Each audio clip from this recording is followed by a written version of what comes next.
Treatment of married PCOD patients, వీళ్ళలో వాళ్ళ requirement బట్టి ట్రీట్మెంట్ ఉంటుంది. ఇప్పుడు పేషెంట్ మాకు వెంటనే పిల్లలు వద్దు, ముందు మెన్సెస్ రెగ్యులరైజ్ చేయించుకుంటామంటే అప్పుడు వాళ్ళకి ప్రీవియస్ వీడియోలో చెప్పినట్టు లైఫ్ స్టైల్ చేంజ్, మైనోస్టాల్ సప్లిమెంటేషన్ మరియు ఓరల్ కాంట్రసెప్టివ్ పిల్స్ అంటే 21 days టాబ్లెట్స్ సజెస్ట్ చేస్తాం.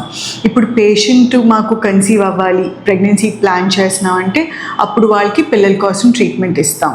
సో పీసీఓడి పేషెంట్స్ ఇనిషియల్గా మనం ఓవ్యులేషన్ ఇండక్షన్ అంటే ఎగ్ రిలీజ్కి మెడిసిన్ ఇచ్చి ఫాలికల్ స్టడీ చేసుకుని ఆ స్కాన్లో ఎగ్ గ్రోత్ ఎలా ఉందో చూసుకుని వాళ్ళని కలవమని సజెస్ట్ చేస్తాం.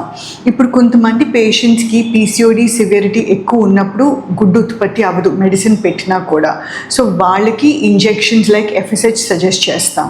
సో ఇంజెక్షన్స్ పెట్టిన తర్వాత కూడా ఎగ్ గ్రోత్ లేదు అనుకోండి, అప్పుడు వాళ్ళకి లాప్రోస్కోపీ ద్వారా పీసీఓడి డ్రిల్లింగ్ చేయించుకోమని సజెస్ట్ చేస్తాం.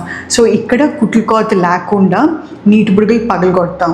సో దీనివల్ల సిస్టులు తగ్గుతాయి, కొంచెం హార్మోన్ ఇంబ్యాలెన్స్లో చేంజ్ వస్తే అప్పుడు మనం మళ్ళీ ఓవ్యులేషన్ ఇండక్షన్ ఇచ్చి ఎగ్స్ గ్రో అవుతున్నాయో చూసుకుని వాళ్ళకి ట్రీట్మెంట్ ఫాలో అప్ చేస్తాం. Hope this video was useful. Thank you.